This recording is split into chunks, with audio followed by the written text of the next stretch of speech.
സാറിന് ഉപദേശ സമിതിയുടെയും ക്ഷേത്ര ജീവനക്കാരുടെയും ബഹുമാന്യരായ നാട്ടുകാരുടെയും എല്ലാം നാമധേയത്തിൽ അദ്ദേഹത്തിന് സ്വാഗതം അരുളിക്കൊള്ളുന്നു.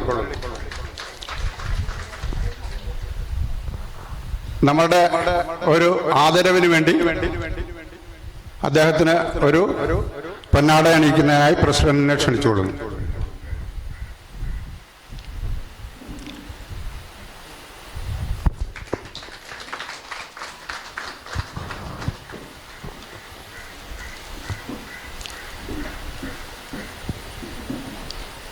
നമ്മുടെ ടോക്കൺ ഓഫ് അഫക്ഷനായിട്ട് അദ്ദേഹത്തിന് പൂച്ചെണ്ട് അർപ്പിക്കുന്നു.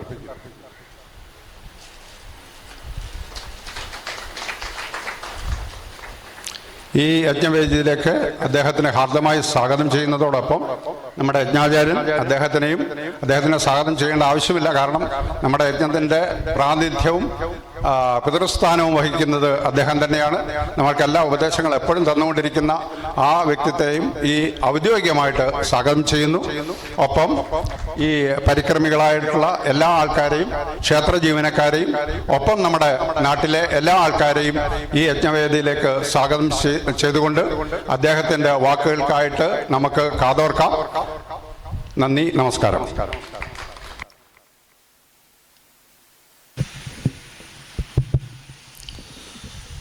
സംപൂജ്യനായ യജ്ഞാചാര്യൻ, ഈ ക്ഷേത്രത്തിൻ്റെ ഭാരവാഹികളെ, ഈ ക്ഷേത്രമുറ്റത്ത് തടിച്ചുകൂടിയിരിക്കുന്ന ഭക്തജനങ്ങളെ, വളരെ ദൂരെ നിന്ന് കേൾക്കുന്ന ഈ ദേശത്തെ നാനാജാതി മതസ്ഥരായ നിവാസികളെ,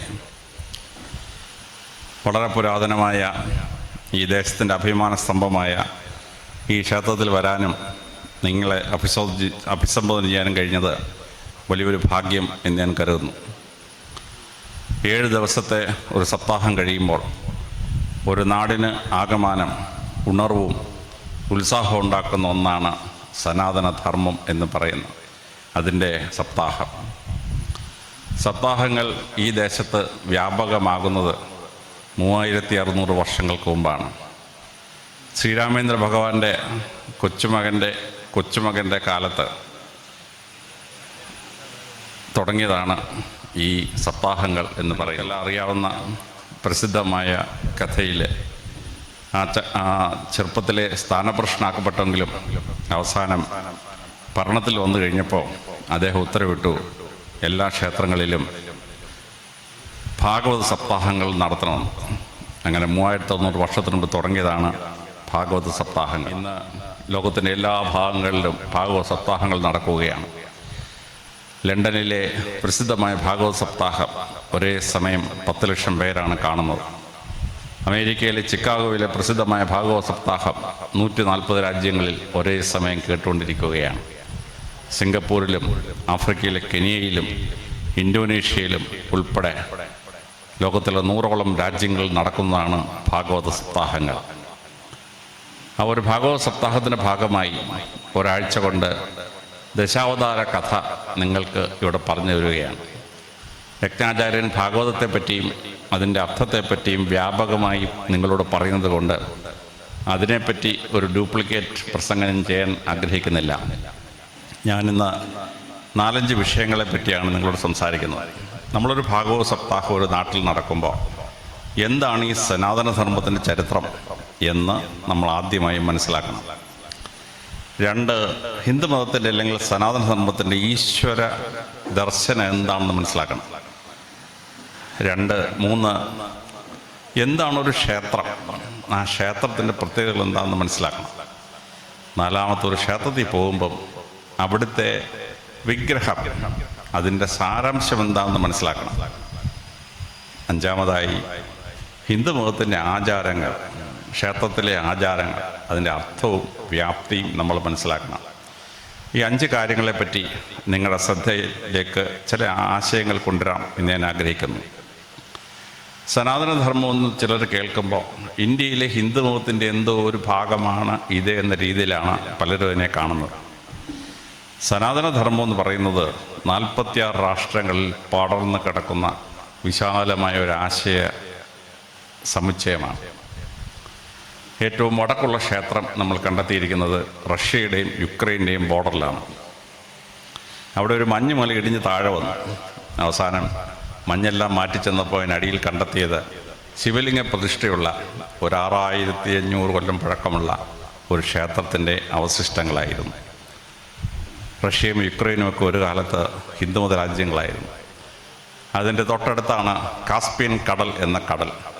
ആ കാസ്പിയൻ കടലിന് ആ പേര് വന്നത് ഹിന്ദുമതത്തിലെ നമ്മുടെ പുരാണങ്ങളിലെ കശ്യപ്യ മുനിയുടെ പേരിലാണ്. കശ്യപ്യ സാഗരം, അതാണ് ഇംഗ്ലീഷിലായപ്പോൾ കാസ്പിയൻ കടൽ എന്ന കാസ്പിയൻ സി എന്നായി മാറിപ്പോയത്.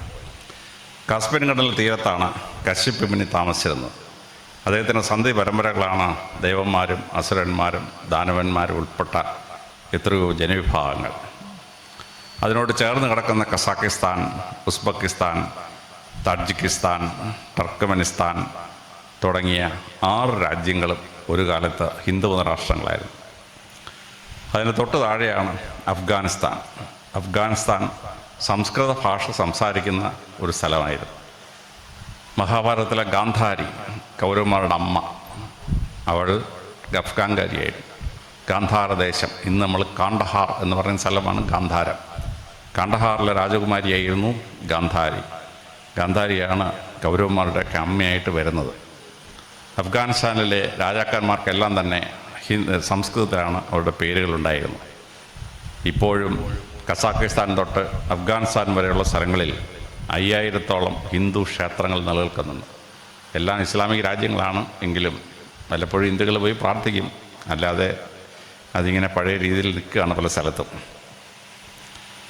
അവിടുന്ന് പടിഞ്ഞാറോട്ട് പോയാൽ ആദ്യത്തെ രാജ്യം ഇറാനാണ്. ഇറാൻ ആ പേര് വന്ന് തന്നെ ആര്യാന വാസോ, ആര്യന്മാർ താമസിച്ച സ്ഥലം. മഹാഭാരതത്തിലും രാമായണത്തിലും പറയുന്ന ആര്യന്മാരുടെ സ്ഥലമാണ്. അവരുടെ ഔദ്യോഗിക ഭാഷ സംസ്കൃതമായിരുന്നു. അവിടുത്തെ രാജാക്കന്മാരുടെ പേരുകൾ തന്നെ സംസ്കൃതമാണ്. പേർഷ്യൻ സംസ്കാരത്തിൻ്റെ ആദ്യത്തെ പ്രസിദ്ധനായ ചക്രവർത്തിയായിരുന്നു സൈറസ്. സൈറസ് എന്ന് പറഞ്ഞാൽ സംസ്കൃതത്തിൽ സരസ എന്നയുടെ പേര്. സരസ എന്നുള്ളത് ഗ്രീക്കുകാരുടെ വായിക്കൊള്ളാതെ സൈറസ് എന്നാക്കി മാറ്റിക്കളഞ്ഞു. സൈറസ് രാജാവിൻ്റെ കൊച്ചുമകനായിരുന്നു സർക്സസ് രാജാവ്. സർക്സസ് രാജാവിൻ്റെ ശരിയായ പേര് സഹർഷ എന്നുള്ള വാക്ക് ഗ്രീക്കുകാരുടെ വായിക്കൊള്ളാതായപ്പോഴാണ് ഈ സഹർഷയെ പിടിച്ച് സക്സസ് ആക്കിയത്. അദ്ദേഹത്തിൻ്റെ മകനായിരുന്നു അർട്ടാസക്സസ്.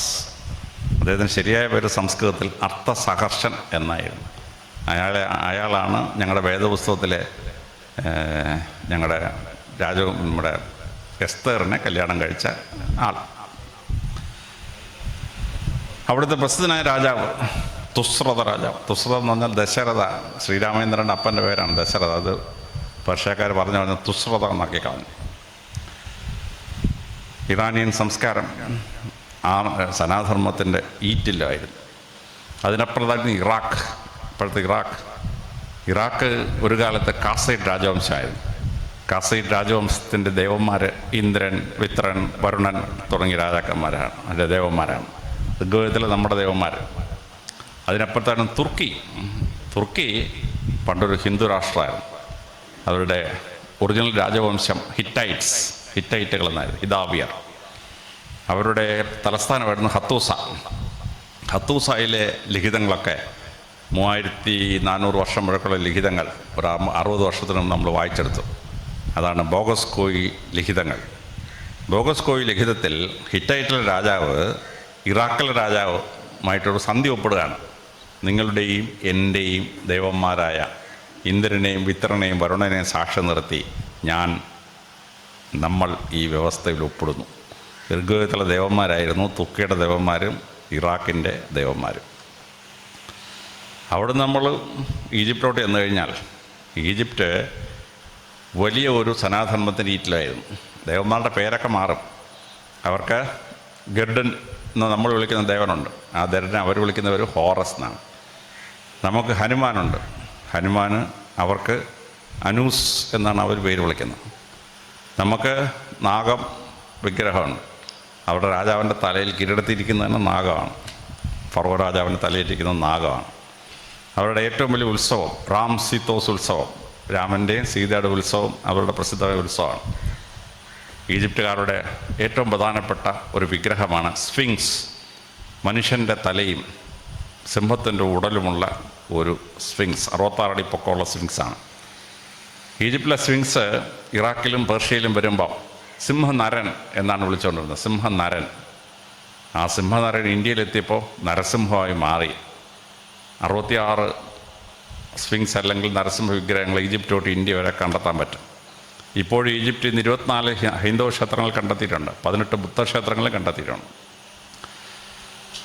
അങ്ങനെ റഷ്യ തൊട്ടങ്ങ് തെക്കോട്ട് ഈജിപ്റ്റ്, ഇറാൻ മുഴുവൻ പഴയ സനാതന മതത്തിൻ്റെ ഈറ്റിലങ്ങളാണ്. സൗത്ത് ഏഷ്യയിലേക്ക് വരുമ്പോൾ ഈ കാസ്പിയൻ കടൽ തീരത്ത് നിന്ന് കശ്യപ മുനി മക്കളോടൊപ്പം യാത്ര ചെയ്ത് നമ്മുടെ കാശ്മീരിലെത്തി. ഒരു 4000 വർഷങ്ങൾക്ക് മുമ്പ്. കാശ്മീർ എന്ന വാക്ക് തന്നെ കശ്യപമീർ, കശ്യപ്പൻ വന്ന് താമസിച്ച മല എന്നാണ് ഈ കാശ്മീർ എന്ന വാക്കിൻ്റെ അർത്ഥം. മുസ്ലിങ്ങളായിട്ടൊരു ബന്ധമില്ല ഈ കാശ്മീർ എന്ന ശബ്ദത്തിന്. തെക്കനേഷ്യ മുഴുവൻ ഹിന്ദുമതത്തിൻ്റെ അടിസ്ഥാന ശിലകളായി മാറി. ഹിമാലയപർവ്വതം കഴിഞ്ഞ് വടക്കോട്ട് പോയാൽ ഏറ്റവും വടക്കുള്ള ക്ഷേത്രം ചൈനയുടെ തലസ്ഥാനമായ പിക്കിങ്ങിൽ നിന്നൊരു 100 കിലോമീറ്റർ തെക്കാണ്. തെക്കൻ ചൈനയിൽ മാത്രം 4000-ഓളം ക്ഷേത്രങ്ങൾ കണ്ടെത്തിയിട്ടുണ്ട്. 4000-ഓളം ക്ഷേത്രങ്ങൾ. പലതിലും വിശ്വാസങ്ങളൊന്നുമില്ല. പക്ഷേ ടിബറ്റ് ഏരിയയിലൊക്കെ ഇപ്പോഴും ഹിന്ദുക്കളുണ്ട്. ആ ക്ഷേത്രത്തിൽ പോയി പ്രാർത്ഥിക്കുന്നവരുണ്ട്. ഇന്ത്യ കഴിഞ്ഞ് കിഴക്കോട്ട് പോയാൽ ബർമ്മ ഹിന്ദുമത രാജ്യമായിരുന്നു, മലേഷ്യ ഹിന്ദുമത രാജ്യമായിരുന്നു, തായ്ലൻഡ് ഇപ്പോഴും, അന്ന് ഹിന്ദുമത പുരുഷമാണ്, ഇപ്പോൾ ബുദ്ധമതക്കാരും ഹിന്ദുക്കളോട് കൂടിയാൽ 80% തായ്ലൻഡിലെ. തായ്ലൻഡ് കഴിഞ്ഞ് അപ്പുറത്തോട്ട് പോയാൽ കംബോഡിയയാണ്. കംബോഡിയ ലോകത്തിലെ ഏറ്റവും വലിയ ഹിന്ദു ക്ഷേത്രം ഇന്ത്യയിലല്ല, ലോകത്തിലെ ഏറ്റവും വലിയ ഹിന്ദു ക്ഷേത്രം കംബോഡിയയിലാണ്. അങ്കോർ വാറ്റ്. ജയവർമ്മൻ 2-ാമൻ തൊട്ട് ജയവർമ്മൻ 7-ാമൻ വരെയുള്ള 6 ഹിന്ദു രാജാക്കന്മാർ പണിഞ്ഞതാണ്. 10 ചതുരശ്ര കിലോമീറ്റർ വിസ്തൃതിയിൽ 5500 ഏക്കറിലാണ് ക്ഷേത്രം പണിഞ്ഞ് കയറിയിരിക്കുന്നത്. തറയിൽ നോക്കിയാൽ ക്ഷേത്രം മുഴുവൻ കാണാൻ ഒക്കെയില്ല. ഒരു ഹെലികോപ്റ്റർ കയറി താപ്പോട്ട് നോക്കണം. ലോകത്തിൽ ഒരു മതത്തിനും 10 ചതുരശ്ര കിലോമീറ്ററുള്ള ഒരു ക്ഷേത്രമില്ല മാത്രമേ ഉള്ളൂ. അതിൻ്റെ ഭിത്തികളിലാണ് കംപ്ലീറ്റ് രാമായണവും മഹാഭാരതവും കൊത്തിവെച്ചിരിക്കുകയാണ്. 8500 ചിത്രങ്ങളായി. കംബോഡിയയിൽ നിന്ന് അപ്പുറത്ത് കയറിയാൽ വിയറ്റ്നാമാണ്. വിയറ്റ്നാം പണ്ടൊരു ഹിന്ദു രാഷ്ട്രമായിരുന്നു. വിയറ്റ്കോങ്ങളത് പിടിച്ചെടുത്ത് 250 കൊല്ലം മുമ്പാണ്. അങ്ങനെയാണ് വിയറ്റ്നാം എന്ന് മാറിപ്പോയത്. രാജ്യങ്ങളൊക്കെ ജയ, ശ്രീവിജയ, ചമ്പ എന്നൊക്കെയായിരുന്നു രാജ്യങ്ങളുടെ പേര്. എല്ലാം ഹിന്ദു രാഷ്ട്രങ്ങളാണ്. അവിടെ നമ്മൾ കടലിലോട്ടിറങ്ങിയാൽ പസഫിക് സമുദ്രത്തിലെ 14 ദ്വീപസമൂഹങ്ങളുടെ പേര് രാമായണത്തിൽ ശ്രീരാമേന്ദ്ര ഭഗവാന്റെ പേരിലാണ്. 14 ദ്വീപസമൂഹങ്ങളുടെ പേര്. പസഫിക് സമുദ്രത്തിൻ്റെ വടക്കോട്ട് ചെന്ന് കഴിഞ്ഞാൽ അവിടെ ഈസ്റ്റർ ഐലൻഡ് എന്നൊരു ദ്വീപുണ്ട്. ആ ഈസ്റ്റർ ഐലൻഡിൽ നിന്ന് മാത്രമാണ് ഇന്ത്യക്ക് പുറത്ത് നിന്ന് സൈന്ധവ നദീതട സംസ്കാരത്തിൻ്റെ ലിപി കിട്ടിയിട്ടുള്ളത്, ടാബ്ലറ്റ്സ് കിട്ടിയിട്ടുള്ളത്. അതായത് സൈന്ധവ നദീതട സംസ്കാരം എന്ന് വിളിക്കുന്നെങ്കിലും ആ സംസ്കാരം സൈന്ധവ നദിയും കഴിഞ്ഞ് ഗംഗാനദിയും കഴിഞ്ഞ് മെക്കോങ് വഴി അങ്ങ് കയറി അങ്ങ് പസഫിക് സമുദ്രം വരെ ഉണ്ടായിരുന്നു. അതുകൊണ്ടാണ് ഇവിടുത്തെ സ്ക്രിപ്റ്റ് ഈസ്റ്റർ ഐലൻഡിൽ നിന്ന് കിട്ടുന്നത്. നദി ഒഴുകുന്നത് ഗംഗ, നമ്മൾ വിളിച്ചു ഗംഗ. അത് കംബോഡിയ കഴിഞ്ഞ് വിയറ്റ്നാമിൽ ചെല്ലുമ്പം അത് മെക്കോങ് ആയി. ഗംഗ എന്നുള്ളത് മെക്കോങ് ആയി. ഓസ്ട്രേലിയ ചെല്ലുമ്പോൾ തന്നെ ഗുളാഗോങ് എന്ന് മാറി. എല്ലാം ഗംഗ എന്നുള്ള പരിപാടിയാണ് അങ്ങേറ്റം വരെ പോകുന്നത്. പസഫിക് സമുദ്രം തെക്കേ നിന്ന് കഴിഞ്ഞാൽ ഇന്തോനേഷ്യയാണ് ലോകത്തിലെ ഏറ്റവും വലിയ ദ്വീപ സമൂഹം.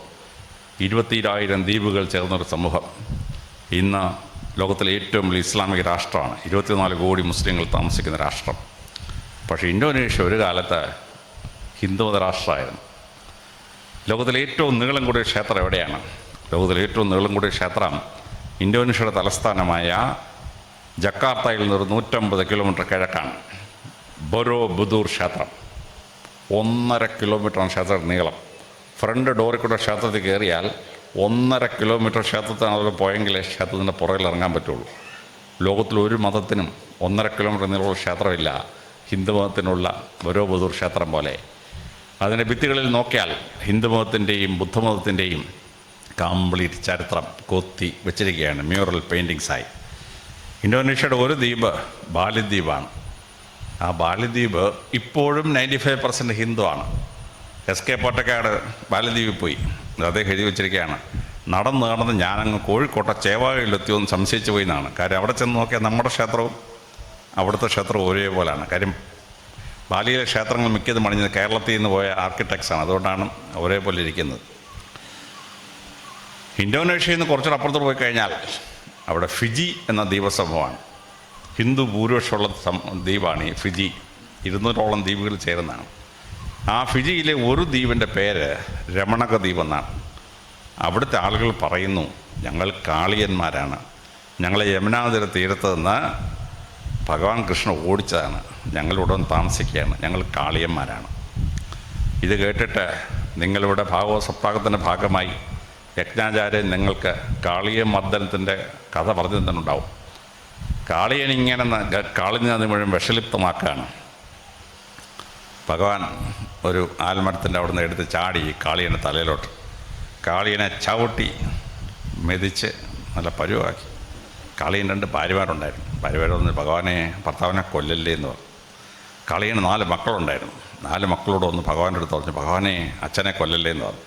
ഭഗവാൻ പറഞ്ഞു, നിങ്ങളുടെ അച്ഛനെ കൊല്ലാൻ ഞാൻ ഉദ്ദേശിച്ചിട്ടില്ല, പക്ഷെ ഇവിടുത്തെ ഈ നദി കലക്കാൻ ഒക്കെയില്ല, അതുകൊണ്ട് നീ ഒരു കാര്യം ചെയ്യ്, മക്കളെയും കൂട്ടി കടൽ കടന്ന 4000 യോജനയ്ക്കപ്പുറത്ത് രമണക ദ്വീപിൽ പോയി താമസിച്ചോളാൻ മതി. അങ്ങനെ കാളിയനും മക്കളും ഭാര്യമാരും കൂടെ കൂടി ബേ ഓഫ് ബംഗാൾ ഇറങ്ങി 4000 യോജന പോയിട്ട് രമണക ദ്വീപിൽ പോയി താമസിച്ചു. ഭാഗവത സപ്താഹത്തിൽ യജ്ഞാചാര്യൻ എന്നൊക്കെ പറഞ്ഞു തന്നിട്ടുണ്ടാവും. ഇതാ 4000 കിലോമീറ്റർ അപ്പുറത്ത് രമണക ദ്വീപ് എന്നൊരു ദ്വീപ്. അവിടുത്തെ ആളുകൾ പറയുന്നത് ഞങ്ങൾ കാളിയന്മാരാണ്, ഞങ്ങളെ ഭഗവാൻ കൃഷ്ണൻ ഓടിച്ചാണ്. അപ്പോൾ 4000 മൈലുകൾക്കപ്പുറത്താണ് കാളിയൻ്റെ സന്ധ്യപരം ഇപ്പം ജീവിക്കുന്നത്. അപ്പോൾ 46 രാജ്യങ്ങളിൽ പരന്നു കിടന്ന ഒന്നാണ് സനാതനധർമ്മം. ആ സനാതനധർമ്മം ഒരു 700 വർഷങ്ങൾക്ക് മുമ്പ് വിദേശാധിപത്യത്തിൽപ്പെട്ടു. 300 വർഷത്തിലേറെ ഒരു വിദേശാധിപത്യത്തിൽപ്പെട്ടാൽ പിന്നെ ആ സംസ്കാരം ജീവനോട് തിരിച്ചു വന്നിട്ടില്ല. ഈജിപ്ഷ്യൻ സംസ്കാരം തിരിച്ചു വന്നില്ല, സുമേരിയൻ സംസ്കാരം തിരിച്ചു വന്നില്ല, ബാബിലോണിയൻ സംസ്കാരം തിരിച്ചു വന്നില്ല, അസീറിയൻ സംസ്കാരം തിരിച്ചു വന്നില്ല, പെർഷ്യൻ സംസ്കാരം തിരിച്ചു വന്നില്ല, റോമൻ സംസ്കാരം തിരിച്ചു വന്നില്ല, ഗ്രീക്ക് സംസ്കാരം തിരിച്ചു വന്നില്ല.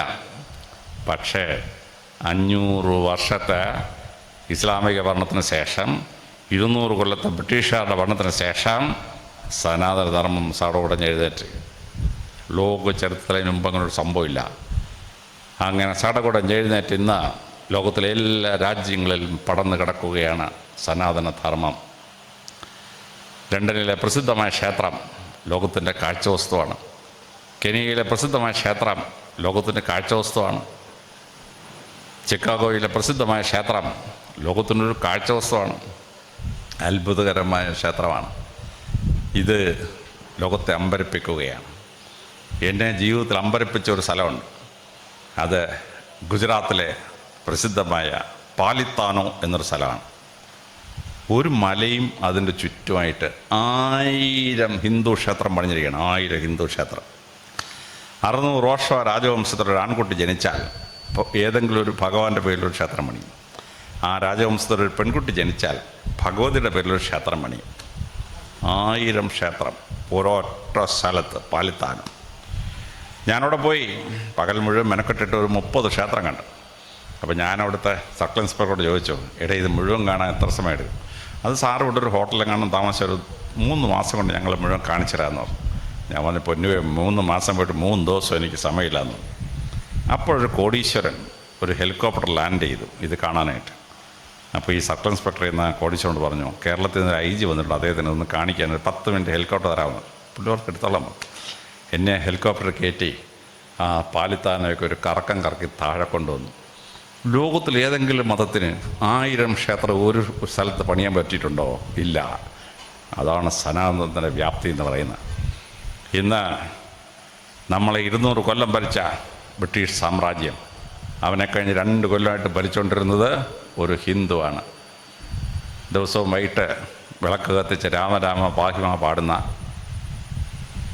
അഗ്നിയെ ആരാധിക്കുന്ന ഋഷിപ്രാപ്ത പരമ്പരയുടെ പേരുള്ള ഋഷി സുനാക്, അവൻ്റെ പ്രധാനമന്ത്രിയായിരുന്നു 2 വർഷം. ഇത് അമേരിക്ക പ്രസിഡന്റ് നടക്കാൻ പോകുന്നു. കമല ഹാരിസ് ജയിച്ചാൽ തമിഴ്നാട്ടിലെ ബ്രാഹ്മണ സ്ത്രീയുടെ മകൾ പ്രസിഡൻ്റാവും. ട്രംപാണോ ജയിക്കുന്നത്? അവൻ്റെ വൈസ് പ്രസിഡൻറ്റിൻ്റെ ഭാര്യ ആന്ധ്രാക്കാരിയായ ഹിന്ദുവാണ്. ആര് ജയിച്ചാലും ഒന്നീ പ്രസിഡൻറ്റ് അല്ലെ വൈസ് പ്രസിഡൻ്റെ ഭാര്യ ഹിന്ദു ആയിരിക്കും. അമേരിക്കയുടെ സാമ്രാജ്യത്തിൻ്റെ അവിടെയാണ് ഇപ്പോൾ നമ്മൾ നിൽക്കുന്നത്. മൊറീഷ്യസിൻ്റെ പ്രസിഡൻറ്റും പ്രധാനമന്ത്രിയും ഹിന്ദുക്കളാണ്. സിംഗപ്പൂരിനെ പ്രസിദ്ധമാക്കിയ ലീ ക്വാൻ യുവിൻ്റെ പ്രസിഡൻറ്റ് ഹിന്ദുവാണ്. രാജൻ ദേവൻ നായർ അവിടുത്തെ പ്രസിഡൻ്റായിരുന്നു. ഇപ്പം ചിങ്ങപ്പൻ പ്രസിഡന്റ് ആരാണ്? നമ്മുടെ മധുരക്കാരൻ ദേവനായകൻ ഇപ്പോഴത്തെ പ്രസിഡൻ്റാണ്. ന്യൂസിലൻഡിലെ ഫോറിൻ മിനിസ്റ്റർ ആരാണ്? പ്രിയങ്ക നായർ, അംഗമാലിക്കാരിയുടെ നായർ സ്ത്രീയാണ് ന്യൂസിലൻഡിൻ്റെ ഫോറിൻ മിനിസ്റ്റർ. കാനഡയുടെ മന്ത്രിസഭയിൽ ഒരു ഹിന്ദു മന്ത്രിയുണ്ട്. ബ്രിട്ടീഷ് ഹൗസ് ഓഫ് കോമൺസിൽ 5 ഹിന്ദുക്കൾ മെമ്പർമാരാണ്. അമേരിക്കൻ പാർലമെൻറ്റിൽ 2 ഹിന്ദുക്കൾ മെമ്പർമാരാണ്. കനേഡയുടെ പാർലമെൻറ്റിൽ 5 ഹിന്ദുക്കൾ മെമ്പർമാരാണ്. ഇങ്ങനെ ഇന്ന് സനാതനധർമ്മം ലോകം മുഴുവൻ പരന്നു കിടക്കുന്ന വിശാലമായൊരു സംസ്കൃതിയായി മാറിയിരിക്കുന്നു. പള്ളിക്കല ക്ഷേത്രത്തിന് മുമ്പിലിരുന്ന് നമ്മൾ ഭാഗവത സപ്താഹം ആചരിക്കുമ്പോൾ 3600 വർഷത്തിന് മുമ്പ് സുദർശന ചക്രവർത്തി അയോധ്യയിൽ തുടങ്ങിയ ആ 3600 വർഷത്തിൻ്റെ പാരമ്പര്യത്തിലാണ് ഞങ്ങൾ ഈ പള്ളിക്കൽ ഈ സപ്താഹം നടത്തുന്നതെന്ന് ഇത് കേൾക്കുന്ന ഓരോരുത്തർക്കും മനസ്സിലാവുന്നു. 120 രാജ്യങ്ങളിൽ പരന്നു കിടക്കുന്ന മഹത്തായ സനാതനധർമ്മത്തിൻ്റെ ഭാഗമാണ് ഈ പള്ളിക്കൽ ക്ഷേത്രത്തിലെ സപ്താഹം എന്ന് നമുക്ക് ഓരോരുത്തർക്കും മനസ്സിലാവണം. അവിടെയാണ് നമ്മൾ ഈ സനാതനധർമ്മത്തെപ്പറ്റിയും ഭാഗവതത്തെപ്പറ്റിയും മനസ്സിലാക്കാനുള്ള ഭാഗം. ഈ രണ്ടാമതായി നമ്മളൊരു സപ്താഹത്തിൽ പങ്കെടുക്കുമ്പോൾ ഹിന്ദുമത വിശ്വാസപ്രകാരമുള്ള വിഷ്ണു ഭഗവാന്റെ ദശാവതാരമാണ് ഭാഗവത സപ്താഹത്തിൽ ഇവിടെ പറഞ്ഞു തരുന്നത്. അപ്പോൾ ഭാഗവതം എന്ന് പറയുന്നതൊരു പുരാണമാണ്. 18 പുരാണങ്ങളിൽ ഒരെണ്ണം. അപ്പോൾ എന്താണ് ഈ പുരാണം? പുരാണം എന്ന് പറഞ്ഞാൽ അതിനെ കൃത്യമായി ഡിഫൈൻ ചെയ്തിട്ടുണ്ട്. സർഗഞ്ച പ്രതിസർഗഞ്ച വംശോ മന്വന്തരാണി വംശാനുചരിതം ചൈവ പുരാണോ 5 ലക്ഷണം. പുരാണത്തിന് 5 ലക്ഷണം. ആദ്യത്തത് സർഗഞ്ച, ഈശ്വരൻ ഈ ഭൂമിയിൽ എന്തെല്ലാം സൃഷ്ടിച്ചിട്ടുണ്ട്. ഈശ്വരൻ സൂര്യനെ സൃഷ്ടിച്ചു, ചന്ദ്രനെ സൃഷ്ടിച്ചു, ഭൂമിയെ സൃഷ്ടിച്ചു, പസഫിക് ചന്ദ്രൻ സൃഷ്ടിച്ചു, ഹിമാലയ പർവ്വതം സൃഷ്ടിച്ചു. അത് ഈശ്വരൻ സൃഷ്ടിച്ച ചരിത്രം. പ്രതിസർഗഞ്ച, തിരിച്ച് മനുഷ്യൻ എന്തെല്ലാം സൃഷ്ടിച്ചേ? അവൻ ഇന്ദ്രപ്രസ്ഥം ഉണ്ടാക്കി, അവൻ ഹസ്തനപുരം ഉണ്ടാക്കി, അവന് വിമാനം ഉണ്ടാക്കി, റോക്കറ്റ് ഉണ്ടാക്കി, എല്ലാം ഇപ്പോൾ ഉണ്ടാക്കി തന്നിട്ടുണ്ട്. അപ്പോൾ അങ്ങനെ മനുഷ്യൻ എന്തെല്ലാം സൃഷ്ടിച്ചു. പ്രതിസർഗഞ്ച വംശോ, വംശങ്ങളുടെ ചരിത്രമാണ്. പുരാണത്തിൽ ഒരാളുടെ പേര് പറഞ്ഞാൽ അപ്പോഴേ അദ്ദേഹത്തിൻ്റെ കുടുംബചരിത്രം പ്രത്യക്ഷപ്പെടും. ശ്രീരാമചന്ദ്രൻ, രാമായണത്തിലെ ശ്രീരാമചന്ദ്രൻ്റെ പേര് പറഞ്ഞാൽ അപ്പോഴേ മനുവിൻ്റെ വംശപരമ്പരയിൽപ്പെട്ട, ഇക്ഷ്വാകുവിൻ്റെ വംശപരമ്പരയിൽപ്പെട്ട, ഗംഗാനദിയെ ഭൂമിയിലേക്ക് കൊണ്ടുവന്ന ഭാഗീരഥൻ്റെ വംശപരമ്പരയിൽപ്പെട്ട, സത്യത്തിൻ്റെ രാജാവായിരുന്ന ഹരിചന്ദ്രൻ്റെ സന്ധ്യ പരമ്പരയിൽപ്പെട്ട, രാഹുലൻ്റെ സന്ധ്യ പരമ്പരയിൽപ്പെട്ട, സാഗരൻ്റെ ഋഗ്വേദത്തിലെ പ്രസിദ്ധനായ രാജാവ് സാഗരൻ്റെ വംശപരമ്പരയിൽപ്പെട്ട, ദിലീപിൻ്റെ വംശപരമ്പരയിൽപ്പെട്ട, ലോകത്തിൽ ആദ്യമായി സാറ്റലൈറ്റ് ഉണ്ടാക്കി ശൂന്യാകാശത്ത് പോയിരുന്ന തൃശങ്കുവിൻ്റെ വംശപരമ്പരയിൽപ്പെട്ട, രഘുവിൻ്റെ വംശപരമ്പരയിൽപ്പെട്ട അജൻ്റെ മകൻ ദശരഥൻ്റെ മകൻ ശ്രീരാമൻ. ഒറ്റയടിക്ക് 42 തലമുറ വരവാൻ. ഞാനത് 8 പേരുടെ പ്രധാനപ്പെട്ട പേരാണ് പറഞ്ഞത്. അപ്പോൾ ഇത് ലോകത്തിൽ മറ്റൊരു പുസ്തകത്തിനുമില്ല. ഒരാളുടെ പേര് പറഞ്ഞാൽ വംശപരമ്പര ഇങ്ങോട്ട് വരും. അതാണ് പുരാണത്തിൻ്റെ 3-ാമത്തെ ലക്ഷണം, വംശോ. പിന്നെ മന്വന്തരാണി, 14 മന്വന്തരങ്ങൾ. വേറൊരു കണക്കിൽ 72 മന്വന്തരങ്ങൾ. ആ 72 മന്വന്തരങ്ങൾക്ക് ഓരോ മന്വന്തരത്തിനും ഇപ്പോൾ നമ്മൾ കടന്നുപോയിക്കൊണ്ടിരിക്കുന്ന വൈശ്വത മന്വന്തരം, സൂര്യഭഗവാന്റെ സോളാർ സിസ്റ്റത്തിൽ മനുഷ്യൻ താമസിക്കുന്ന കാലഘട്ടം വൈശ്വത മന്വന്തരം. ആ ഓരോ മന്വന്തരത്തിനും 4 കാലം. കൃതത്രേത ദ്വാപര കലി 4 കാലം. അതിലെ വൈശ്വത മന്വന്തരത്തിൽ കലിയുഗത്തിലാണ് നിങ്ങളും ഞാനും ജനിച്ച് വീണിരിക്കുന്നത്. ലോകത്തിൽ മനുഷ്യന് ജീവിക്കാൻ ഏറ്റവും ബുദ്ധിമുട്ടുള്ള കാലമാണ് നിങ്ങളും ഞാനും ജനിച്ച് വീണത്. അതുകൊണ്ട് ആ കഷ്ടകാലം കഴിഞ്ഞു കൂടണമെങ്കിൽ ഭാഗവതം ശരിക്കും പഠിച്ചേ പറ്റും. പിന്നെ കാലഗണനയൊക്കെ വന്നു കഴിഞ്ഞാലുണ്ടല്ലോ, ഇന്ത്യക്കാരാണ് ഈ പൂജ്യം കണ്ടുപിടിച്ചത്. അതുകൊണ്ട് അവർ ഈ പൂജ്യത്തിന് വില അറിഞ്ഞൂടാ, ചുമ്മാ കുറേ പൂജ്യം കിട്ടുകളയും. കലിയുഗം 4,37,000 വർഷം, ദ്വാപരയുഗം 8,64,000 വർഷം, ത്രേതായുഗം 16 ലക്ഷം വർഷം. ഈ പുരാണത്തിലെ കണക്കെല്ലാം കൂടെ എടുത്താൽ ഭൂമിയിൽ മനുഷ്യനുണ്ടായിട്ട് 96 കോടി വർഷം എന്നാണ് കണക്കൂട്ടി വച്ചിരിക്കുന്നത്. നിങ്ങൾ ഈ പൂജ്യമൊന്നും വിശ്വസിച്ചേക്കരുത്. ശാസ്ത്രപ്രകാരം നിങ്ങൾ ഈ 98 കോടി വർഷത്തിന് മനുഷ്യൻ ഭൂമിയിലുണ്ടായിരുന്ന പുരാണം പറഞ്ഞാൽ നമ്മുടെ മക്കളുണ്ടല്ലോ, പൊട്ടത്തറ വന്നപ്പോഴേ നമ്മൾ കളിയാക്കളയും. അതുകൊണ്ട് ഈ പൂജ്യം വെറുതെ ഇന്ത്യക്കാരിട്ടതാണ്, അത് കണക്കാക്കണ്ട.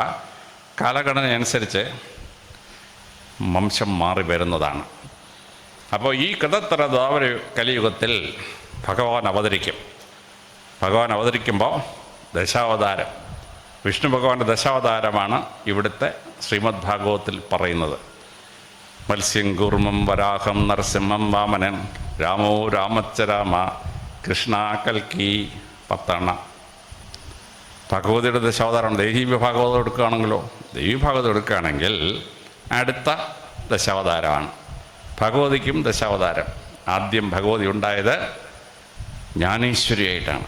ഭൂമിയിൽ ഏത് PhD കാരനായാലും കൊള്ളാം, ഏത് വൈസ് ചാൻസലർ ആയാലും കൊള്ളാം, അവൻ്റെ അറിവ് ആദ്യം തുടങ്ങുന്നത് അമ്മയിൽ നിന്നാണ്. അതുകൊണ്ട് സ്ത്രീകളെ നല്ല അറിവുള്ളവരാക്കി മാറ്റാൻ ഭഗവതി ആദ്യമായി വന്നു, ജ്ഞാനേശ്വരിയായി വന്നു. രണ്ടാമത് ഭഗവതി ദുർഗാ ഭഗവതിയായിട്ട് വന്നു. ദുർഗാ ഭഗവതി ചില അനുസരണം കെട്ടന്മാരൊക്കെ നിയന്ത്രിക്കണമെങ്കിലേ കഴിവുള്ള പെണ്ണുങ്ങൾ വേണം. അത് കാണിച്ചു തരാനാണ് ദുർഗാ ഭഗവതിയായിട്ട് ഭൂമിയിൽ വരികയാണ്. മൂന്നാമതായി ഭഗവതി പാർവതി ദേവിയെ ഭൂമിയിലേക്ക് വന്നു. ഭഗവാൻ ശിവന് ഭൂമി വരുമ്പോൾ കൂട്ടുവാണ്, കൂട്ടായിട്ട് പാർവതി വന്നു. അപ്പോൾ പരമശിവൻ രൂപം മാറുമ്പോൾ പാർവതി രൂപം മാറും. പരമശിവൻ ഭൈരവനാവുമ്പോൾ പാർവതി മുത്താരമ്മയാവും. മാറിക്കൊണ്ടിരുന്നു. നല്ല രസമായി വായിക്കാൻ പാർവതിയുടെ രൂപഭാവം. അങ്ങനെ പരമശിവന് കൂട്ടായി വരുന്നു പാർവതി ദേവി. നാലാമതായി ഭഗവതി കാളി ഭഗവതിയെ ഭൂമിയിലേക്ക് വരികയാണ്. കാളി ഭഗവതി. കാളി ഭഗവതിയുടെ പ്രത്യേകം എന്താണ്? ക്ഷിപ്രസാധ്യ. ലോകത്തിലേത് ദേവനോടും ദേവിയോടും പ്രാർത്ഥിച്ചാൽ ദേവനെന്ന് ആലോചിക്കും, ഓ ഭക്തനിങ്ങനെയൊക്കെ ചോദിക്കുന്നു, കൊടുക്കണോ വേണ്ടയോ എന്നൊക്കെ ആലോചിക്കും. കാളി ഭഗവതിക്ക് ഈ പ്രശ്നമില്ല. കാളി ഭഗവതി ഭക്തൻ പ്രാർത്ഥിച്ചു കഴിഞ്ഞാൽ അപ്പോൾ കൊടുത്തിരിക്കുക. അതാണ് ക്ഷിപ്രസാധ്യായ കാളി ഭഗവതി നാലാമതായി വരികയാണ്. അഞ്ചാമത് മനുഷ്യരോട് സ്വത്തുണ്ടായി. ആ സ്വത്തിനോട് ദേവതാസങ്കല്പം വേണം. അതുകൊണ്ട് ഭഗവതി ലക്ഷ്മി ഭഗവതിയായി ഭൂമിയിലേക്ക് വന്നു. സ്വത്തിൻ്റെ, പണത്തിൻ്റെ ദേവതാസങ്കല്പം. ആറാമത് മനുഷ്യനോട് അറിവുണ്ടായി. അവൻ പുസ്തകം എഴുതി, അവൻ ലൈബ്രറി ഉണ്ടാക്കി, അവൻ കോളേജ് ഉണ്ടാക്കി, യൂണിവേഴ്സിറ്റി ഉണ്ടാക്കി. അപ്പോൾ അറിവിനൊരു ദേവതാസങ്കല്പം വേണം. അതുകൊണ്ട് ഭഗവതിയുടെ ആറാമത്തെ അവതാരം സരസ്വതി ദേവിയായി ഭഗവതി ഭൂമിയിലേക്ക് വന്നു. ഏഴാമത് ഭഗവാൻ കൃഷ്ണൻ ഭൂമി വരികയാണ്. ഭഗവാൻ കൃഷ്ണൻ ഒരു കൂട്ടുമാണ്. അതുകൊണ്ട് ഭഗവതി ഭൂമിയിലേക്ക് വരുന്നു, രാധയായി വന്നു. രുക്മിണിയായിട്ടല്ല വന്ന്, സത്യഭാമയായിട്ടല്ല വന്ന്, നമ്പർ 1 നമ്പർ 2 ഭാര്യമാരായിട്ടല്ല വന്നേ. പിന്നെയോ രാധയായി. രാധയ്ക്ക് ഒരിക്കലും ഭഗവാൻ കൃഷ്ണനെ കല്യാണം കഴിക്കാൻ പറ്റിയല്ല. മുനിയുടെ ശാപമുണ്ട്. അതുകൊണ്ട് ലൈംഗിക വീഴ്ച ഇല്ലാതെ, വിവാഹബന്ധത്തിൽ ഏർപ്പെടാതെ ഒരു പുരുഷനും സ്ത്രീയും പരസ്പരം എങ്ങനെ സ്നേഹിക്കണം, ഇത് നമ്മളെ പഠിപ്പിക്കാനായിട്ട് ഭഗവതി രാധയായി ഭഗവാൻ കൃഷ്ണൻ കൂട്ടിന് വന്നു. എട്ടാമത് ഗായത്രി മന്ത്രം ഭൂമിയിൽ അവതരിക്കണം. ഭഗവതി ഭഗവാനോട് പറഞ്ഞു, ഭഗവാനെ ഈ ഗായത്രി എന്നുള്ള പേര് തന്നെ സ്ത്രീലിംഗമല്ലേ, ഞാൻ പൊക്കോളാന്നത്. ഭഗവതി ഭൂമിയിൽ അവതരിച്ചു. ഗായത്രി മന്ത്രം മനുഷ്യർ കൊടുത്തു. എന്നിട്ട് നമ്മളെ ഗായത്രി മന്ത്രം ചൊല്ലി കേൾപ്പിച്ചു. MS സുബ്ബലക്ഷ്മി ഗായത്രി മന്ത്രം ചൊല്ലുമ്പോൾ ഏകദേശം മനസ്സിലാവും. പണ്ട് ഭഗവതി പാടിയത് ഏകദേശം ഇങ്ങനെ ആയിരിക്കും എന്നൊക്കെ മനസ്സിലാവും. ഒമ്പതാമത് ഭഗവതി ശക്തീശ്വരിയെ ഭൂമിയിലേക്ക് വന്നു. പുരുഷന് അധിക ഈ ശക്തി ഉണ്ടല്ലോ, സമയത്ത് ചിലപ്പോൾ ഉപയോഗിക്കാൻ പറ്റിയല്ല. അർജുനൻ വില്ലാളി വീരനാണ്. ഇവൻ കൊണ്ട് യുദ്ധം ജയിക്കുമെന്ന് വിചാരിച്ച് പാണ്ഡവന്മാരെങ്കിലും നടക്കുകയാണ്. മഹാഭാരത യുദ്ധം തുടങ്ങുന്ന തൊട്ട് മുമ്പ് ഭഗവാൻ അർജുനനെയും കൂടെ തേരിലോട്ട് കയറ്റി നടുക്ക് കൊണ്ട് നിർത്തി. എന്നിട്ട് പറഞ്ഞു, അർജുന ദ്രോണ നീക്കുന്നുണ്ടോ എൻ്റെ മുത്തപ്പൻ ഭീഷ്മർ, അവനെ നമുക്ക് ഫിനിഷ് ചെയ്യണം കേട്ടോ, അവനെ തീർക്കണം നമുക്ക്. അർജുന കണ്ടോ ദ്രോണാചാര്യരെ, നിൻ്റെ ഗുരു, അവനെ നമുക്ക് കൊല്ലണം. അതിനിപ്പുറത്ത് നീ കണ്ടോടാ കൃപാചാര്യരെ, നിൻ്റെ അമ്മയുടെ ഭസ്കസിനെ, അവനെ നമുക്ക് കാച്ചണം. 4 പേരുടെ പേര് കേട്ടപ്പോൾ അർജുനൻ പറഞ്ഞു, ഭഗവാനെ എൻ്റെ കൈ വിറയ്ക്കുന്ന ഭഗവാനെ, എൻ്റെ നാക്കിൽ വെള്ളം പറ്റുന്ന ഭഗവാനെ, തല കറങ്ങുന്ന ഭഗവാനെ, ഡും കിടക്കുന്നതാഴെ. ഇതാണ് പുരുഷൻ്റെ കുഴപ്പം. സമയത്ത് അവൻ്റെ ശക്തി അവൻ പ്രയോഗിച്ച് കളയില്ല. പക്ഷെ സ്ത്രീ അങ്ങനെയല്ല. അവൾ ലക്ഷ്യം വെച്ചാൽ ഉണ്ടല്ല, അവൾ ലക്ഷ്യം കണ്ടിട്ടേ അവൾ പുറത്ത് പോരൂ. മഹാഭാരതത്തെ ഒഴിവാക്കാൻ വേണ്ടി ഭഗവാൻ ഹസ്തിനപുരത്തിൽ സമാധാന സന്ധിക്ക് പോവുക. പാഞ്ചാലി ഞറക്കണം. ഭഗവാനെ എൻ്റെ തലമുടി കണ്ടോ? ദുശാസനയുടെ നെഞ്ചടിച്ച് പൊട്ടിച്ച് അതിനകത്തുനിന്ന് കൈയിട്ടുകൊണ്ട് ഭീമസേനൻ വന്ന് എൻ്റെ തലമുടി കെട്ടിയിട്ട് ഞാൻ കെട്ടു. ഓർമ്മയുണ്ടല്ലോ ഭഗവാന്. അതോട് യുദ്ധം ഉറപ്പായി. അംബിക അംബാലിക 3 ഭീഷ്മൻ പിടിച്ചോണ്ട് വന്നു. അമ്പ പറഞ്ഞു, എനിക്കൊരു കാമുകനുണ്ട്, സാലൻ. സാലൻ എന്ന് പറഞ്ഞാൽ ഭഗവാൻ കൃഷ്ണൻ്റെ കസൻ ബ്രദറാണ്. അപ്പോൾ ഭീഷ്മർ നീ പൊക്കോളാം. എന്നാൽ ഇവർക്ക് പിടിച്ചപ്പോഴങ്ങ് പറഞ്ഞോടായിരുന്നു, നീ നിനക്ക് എനിക്ക് പറയാമെന്ന് പറഞ്ഞാൽ ഞാൻ നിന്നെ പിടിച്ചോണ്ട് വരത്തില്ലായിരുന്നു എന്ന് ഭീഷ്മർ പറഞ്ഞു അമ്പയോട്. പക്ഷെ അമ്പ ആലോചിച്ചപ്പോഴേ പ്രേമിക്കുന്ന സ്വാലൻ ഇങ്ങനെ ഉണ്ട്, പക്ഷേ എന്നെ പിടിച്ചുകൊണ്ട് പോയിട്ട് കെട്ടാൻ പോകുന്ന ആ ചെറുക്കൻ കുറച്ചുകൂടെ നല്ലവനാണെങ്കിൽ ബെറ്റർ ഓഫ് ദിസ്നെസ് അല്ല. പെണ്ണുങ്ങൾ എപ്പോഴും അങ്ങനെ 3 പേരെ പ്രേമനാനം കൊടുത്താൽ ഏറ്റവും ബെസ്റ്റ് പുള്ളിക്കൻ പിന്നെ അവൾ പിടിച്ചാളെ. അവർ ഇവിടെ വന്ന് നോക്കിയപ്പോൾ എന്തുകൊണ്ട് രാജേഷ്മ പിടിച്ചിരിക്കുന്നു വിചിത്ര വീരൻ. അപ്പോൾ ഒക്കെ മനസ്സിലായി മറ്റേതാണ് ബെറ്റർ. പോയി സ്വാലം പറഞ്ഞു, വേറൊരു പുരുഷൻ ടച്ച് ചെയ്തതിനെ ഞാൻ സ്വീകരിക്കത്തില്ല എന്ന് പറഞ്ഞു. അവൾ തിരിച്ചു വന്നു, ഭീഷ്മനോട് ഞാൻ കല്യാണം കഴിക്കാം. അവൻ പറഞ്ഞൊക്കത്തില്ല എന്ന്. പരശുരാമനെ വിളിച്ചോണ്ട് വന്നു, ഗുരുവിനെ വിളിച്ചോണ്ട് വന്നു. ഗുരു പറഞ്ഞിട്ടും കേട്ടില്ല. യുദ്ധം ഉണ്ടായി, പരശുരാമൻ പരാജയപ്പെട്ടു. അവസാനം എന്താ പറ്റി? തീക്കകത്ത് കയറി പുനർജന്മം എടുത്തു ശിഖണ്ഡിയായിട്ട്. ഒരു ജന്മത്തിലുള്ള വൈരാഗ്യം വെച്ചിട്ട് നടക്കാഞ്ഞിട്ടുള്ള അടുത്ത ജന്മത്തിൽ വന്നിട്ട് അവൾ ചിക്കണ്ടിയായിട്ട് പോയി ഭീഷ്മരെ വീഴ്ച. ഇതാണ് സ്ത്രീകളുടെ കുഴപ്പം. സ്ത്രീകളുണ്ടല്ലോ വൈരാഗ്യം വെച്ചാണ്ടല്ലോ ആരോടും പറയത്തില്ല, കാച്ചിക്കളയുന്ന സമയത്തിന്. പുരുഷൻ അങ്ങനെയല്ല. പുരുഷൻ ഈ മനസ്സിൽ വെച്ചോണ്ടൊന്നും പെരുമാറാനുള്ള കപ്പാസിറ്റി ഇല്ല. അങ്ങനെ ശക്തീശ്വരിയായി ഭഗവതി അവതരിച്ചു. 10ാമത് ഭഗവതിയുടെ 10ാമത്തെ അവതാരം. ഭഗവാൻ ഭഗവതിയോട് ആദ്യമേ പറഞ്ഞു, ഭഗവതിയെ, ഞാൻ ഭൂമിയിലുണ്ടല്ലോ മീനായിട്ടും ആമയായിട്ടും പന്നിയൊക്കെ ആയിട്ട് പോയിട്ടുണ്ട്, പക്ഷെ നീ അങ്ങനെ പോകാൻ പാടില്ല. നീ ഒരു സ്ത്രീയാണ്. അതുകൊണ്ട് നീ ഒരിക്കലും മൃഗമായിട്ടൊന്നും പോകരുത്. നീ മനുഷ്യരൂപം എടുത്ത് മാത്രമേ പോകാവൂ. അതുകൊണ്ട് ഭഗവതിയുടെ 10 അവതാരങ്ങളും മനുഷ്യ സ്ത്രീയായിട്ടാണ്. കലികാലം തുടങ്ങുന്നു. ഭഗവാൻ ചോദിച്ചു, ഭഗവതിയെ ലാസ്റ്റ് അവതാരം എന്തുവാ? ഭഗവതി പറഞ്ഞു, കലികാലത്തിലെ മനുഷ്യന് നാക്കിന് മധുരവും തലച്ചോറിന് ബുദ്ധിയും കൊടുക്കുന്ന തേനിൻ്റെ ദേവതയെ ഞാൻ പോവാണ്. ഭ്രമരിയായി പോകാൻ വേണം. ഭ്രമരമെന്ന് തേനീച്ച. തേനിൻ്റെ ദേവതയായി ഭഗവതി ഭൂമിയിലേക്ക് അവതരിച്ചു. ഭഗവതിയുടെ ദശാവതാരം. അപ്പോൾ ഈ ഭഗവാനും ഭഗവതി അവതരിക്കും. അതിനൊരു ഒരു ഒരു ഒരു പ്രാസമുണ്ട്. കൃതയുഗത്തിൽ 4, ത്രേതായുഗത്തിൽ 3, ദ്വാപരയുഗത്തിൽ 2, കലിയുഗത്തിൽ 1. 4, 3, 2, 1 ഡിസെൻഡിങ് ഓർഡറിലാണ് വിഷ്ണു ഭഗവാനും ഭഗവതി അവതരിക്കുന്നത്. ഇനി പരമശിവൻ്റെ ക്ഷേത്രങ്ങൾ സാധാരണ ശിവപുരാണം അല്ലെങ്കിൽ ശിവഗീതയുടെ ഒക്കെ നടക്കും. പരമശിവന് 18 അവതാരമാണ്, അഷ്ടദശാവതാരങ്ങൾ. 12 മനുഷ്യരൂപം, 6 മൃഗരൂപം. അപ്പോൾ ഒരു ഭാഗവത സപ്താഹം നടക്കുമ്പോൾ ആ സപ്താഹത്തിലൂടെ ഈശ്വരൻ്റെ ദശാവതാര കഥ പറഞ്ഞ് ആരാണ് ഈ ഈശ്വരൻ എന്ന് നമ്മൾ മനസ്സിലാക്കണം. പുരാണത്തിൽ നമ്മളത് പറഞ്ഞ് മനസ്സിലാക്കാൻ വേണ്ടി കഥയുടെ രൂപത്തിലാണ് പറയുന്നത്. 300 കഥയുണ്ട് ഭാഗവതത്തിൽ. ആ 300 പറയാൻ പോയി 6 മാസം കൊണ്ട് യജ്ഞം തീരുകയില്ല.